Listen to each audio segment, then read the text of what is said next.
Temple Kasireddy నాయన ఆశ్రమానికి కూడా కొంచెం మీ దగ్గరికి కూడా మా ఆఫీసర్స్ అంతా పెట్టడం జరిగిన తర్వాత కూడా నేషనల్ హైవే వచ్చినారా NH సెక్రటరియట్ చెప్పిన ఇష్యూ అక్కడ మేడం ఉన్నారు, ఇక్కడ మైక్ అక్కడే ఉన్నా పెట్టండి చెప్పేసి చెప్పాను సార్, అక్కడికి ఇచ్చారు. I sent it to government, sir. It is a half. మీరు ఒకసారి ఫాలోఅప్ చేసుకుని ఇక్కడ వచ్చిపోయిన తర్వాత ఫైల్ అక్కడ ఎక్కడుందో మీరు చేసేసిన తర్వాత, ఎందుకంటే ఆ ఫారెస్ట్ లో ఎట్లా ఉంటుందంటే ఇక్కడ నుంచో వీళ్ళు పాజిటివ్గా రాస్తారు, అక్కడ క్వశ్చన్ ఏదో ఒకటి రైజ్ అవుతుంది. అక్కడ మీ CF గారు కూడా బాగా పాజిటివ్గా చెప్తా ఉన్నారు CM గారి దగ్గర. సార్ ఏదైనా మా దృష్టికి తీసుకురామని చెప్పిన తర్వాత నేను మెసేజ్ పెట్టాను, మన వారికి పెట్టిన తర్వాత మీకు కూడా పెడితే మీరు రెస్పాండ్ అయితే వాళ్ళు చేశారు. కొద్దిగా దయచేసి ఎందుకంటే రోడ్లో ఫండ్స్ అంతా కూడా వచ్చిన తర్వాత కొద్దిగా ఆగిపోతూ ఉన్నాయి.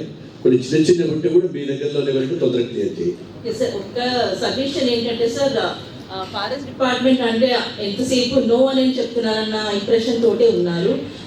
We are saying no for only for the sake of development of the ఎన్విరాన్మెంట్కి మేము పాజిటివ్గా ఉండేదానికి నో చెప్తామన్నది కన్సర్న్.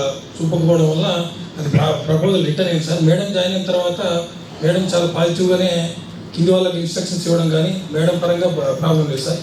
కింద కొంచెం రేంజ్లో కొంచెం డిలే జరిగింది సార్. మీరు ఏమంటారంటే తనేమో అక్కడి నుంచి మేడం పంపించారు, క్లియరెన్స్ చేస్తున్నారు. కింద ఆఫీసుల మీద ఏదైనా జరిగినప్పుడు వారికి చెప్తే వాళ్ళు కూడా వాళ్ళకి డైరెక్షన్ ఇవ్వడం జరుగుతుంది.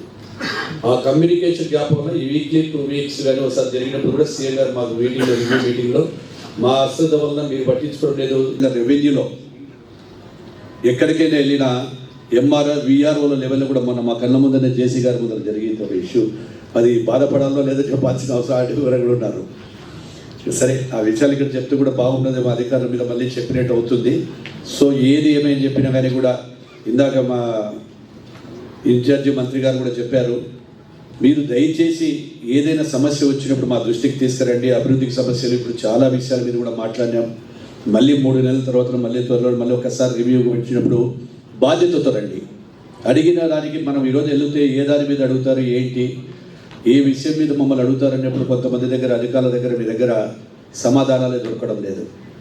ఒక సమాధానం దొరకనప్పుడు అది నిర్లక్ష్యం కింద మేము చూస్తాము. మిమ్మల్ని నిర్లక్ష్యంగా చూసినప్పుడు మేము ఏదైనా ఒక ప్రభుత్వం మాకు ఇచ్చినటువంటి బాధ్యతతో మేము మాట్లాడినప్పుడు కొంతమందికి ఇబ్బంది కలుగుతుంది. ఆ ఇబ్బంది రాకూడదు అనేటువంటిది మేము కోరుకుంటాం. ఎందుకంటే ఆ ఇబ్బంది వచ్చినప్పుడు కోరుకోవద్దు అని దయచేసి నెక్స్ట్ మీటింగ్ కన్నా కొన్ని విషయాలు ఈరోజు మరి ఏదైతే ఉన్నాయో ఈ యొక్క జరిగినటువంటి రివ్యూలో కానీ రేపు నెక్స్ట్ టైం వచ్చేటప్పటికి కానీ మాకు కూడా ఇందాకే MLC గారు కూడా అడిగారు, ఆ ఇన్ఫర్మేషన్ కూడా మేడం మీరు ముందు ఒకసారి కొద్ది రోజుల ముందే పంపించేస్తే శాసనసభ్యులకు అది స్టడీ చేసిన తర్వాత దాని మీద కూడా ఏదైనా ఉంటే దాన్ని కూడా తెలుస్తాయి.